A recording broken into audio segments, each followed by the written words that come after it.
बुलेटिनच्या सुरुवातीलाच मोठी बातमी आहे। धनंजय मुंडेंना राष्ट्रवादीच्या स्टार प्रचारकपदी नेमल्यानं मनोज जरांगेंनी संताप व्यक्त केला।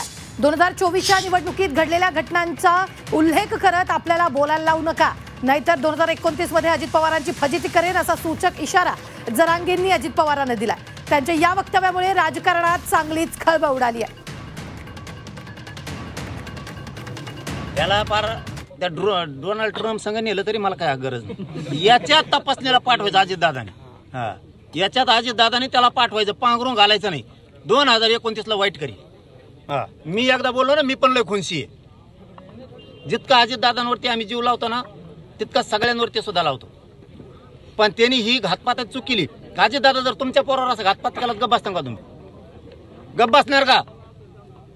कशामुळे पांघरून घालता? झालं की महादेव मुंडेच्या टायमाला, झालं की त्यांच्या टायमाला, संतोष भाईच्या टायमाला सुद्धा तेच झालं। बार बार तेच माझा घातपात ते करतोय आणि तुम्ही त्याला समजता। 2029ला पश्चाताप येईल, कारण तुम्ही 2000 आत्ता झालेली 24ची निवडणूक आठवा।